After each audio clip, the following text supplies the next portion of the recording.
எனக்கு என்னோட மெய்ஸ்வரூபத்தை தெரிஞ்சுக்க ஆத்ம ஞானம் பெறணும்னு நினைக்கிறேன் சார். ஆத்மனுபவம் எப்படி பெறுவது? ஆத்மாங்கிறது ஆனந்த ரூபமானது, அதை பற்றி ஞானத்தை கொடுங்க சார். அது ஞான விதியில் ஏற்பட்டுரும். ஆனால் அவ்வளோ பெருசாக கிடைக்காது. ஒரேடியாக மகிழ்ச்சி பொங்கி ஒளிமயமாகி அப்படியெல்லாம் எதுவும் நடக்காது. உங்கள் அஞ்ஞானம் நீங்கி உண்மையான புரிதல் கிடைக்கும். உதாரணத்துக்கு நான் ஒன்று சொல்கிறேன். நீங்கள் உங்கள் தாய் மாமாவோட பிஸ்னஸ் பண்ணுறீங்கன்னு வச்சுக்கோங்க. மாமா ரொம்ப நல்லவர், வயசில் பெரியவர்னு நம்பிக்கையாக இருக்கீங்க. 10 லட்சம் ரூபாய் முதலீடு செஞ்சால் நல்ல பங்கு கிடைக்கும், இவ்வளவு லாபம் கிடைக்கும்னு மாமா சொல்கிறாங்க. ஆனால் அம்மா ஒரு நாள் உங்கள் கிட்ட பாரு, இவர் என் கூட பிறந்த அண்ணன் இல்லை, சகோதரன் மாதிரி தான், மாமா மாமான்னு அவர் அதிகம் நம்பாத அப்படின்னு சொன்னால் அப்போ உங்களுக்கு என்னன்னு தோணும்? மேற்கொண்டு 10 லட்சம் 25 லட்சம் முதலீடு செய்ய விரும்புவீங்களா? இல்லை சார். இந்த மாமா நம்பிக்கைக்குரியவர் இல்லை, அம்மா அவரை நம்ப வேண்டான்னு சொல்லியிருக்காங்க. நம்ம குடும்ப நண்பராக இருந்தார், நான் அண்ணான்னு கூப்பிட ஆரம்பிச்சிட்டேன். மற்றபடி அவர் உண்மையான மாமா இல்லைன்னு உங்களுக்கு சந்தேகத்தை எழுப்பி விட்டுட்டா அப்போது மாமா மேலே இருந்த அன்பு முறிஞ்சிடுமா இல்லையா? அவர் உங்களுக்கு என்ன வெளிச்சம் கொடுத்தாரா, ஒளி கொடுத்தாரா, மகிழ்ச்சி கொடுத்தாரா? உங்களோட தவறான புரிதல் தான் விடுபட்டது. அதே மாதிரி தான் இங்கே ஞான விதிலையும் ஏற்படும். அதாவது நீங்கள் ராஜா இல்லைன்னாலும் நான் தான் ராஜ்குமார்னு நம்புறீங்க. நான் ராஜ்குமாருங்கிற தவறான புரிதல் விலகி நான் சுத்தாத்மாங்கிற சரியான புரிதலை பெறுவீங்க.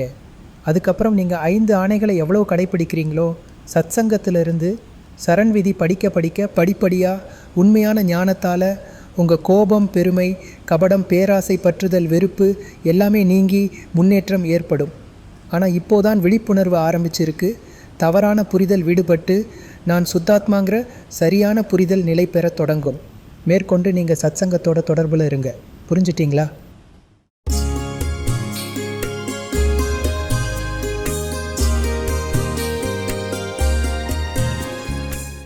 ஆத்ம ஞானம் பெறுவதற்கு முன் இருக்கும் நிலை, ஆத்ம ஞானம் பெற்ற பிறகு இருக்கும் நிலை, இந்த 2 நிலைக்கும் இருக்கிற வித்தியாசம் என்ன? ஆத்ம ஞானம் பெற்ற பிறகு என்ன மாற்றம் ஏற்படுது? உடலோட இருந்த தொடர்பு விலகி ஆத்மஸ்வரூபத்தோட தொடர்பு தொடங்கி விடுது. அப்புறம் உடலோட தேவைகள், மகிழ்ச்சி, துக்கம், அதோட தாக்கம் நம்மளை பாதிக்காது.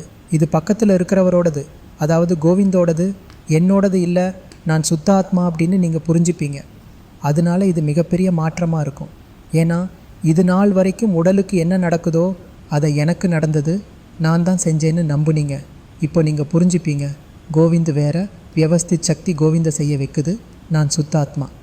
கோவிந்தோடது எல்லாமே, கோவிந்தோட தொடர்பில் இருக்கிற மனைவி, குழந்தைங்க, வீடு, பணம், உத்தியோகம், நகை எல்லாமே கோவிந்தோடது. அதாவது பணத்தை இழந்துட்டா என்னோடது போயிருச்சு, பணம் என்னோடதுன்னு நினச்சிங்க.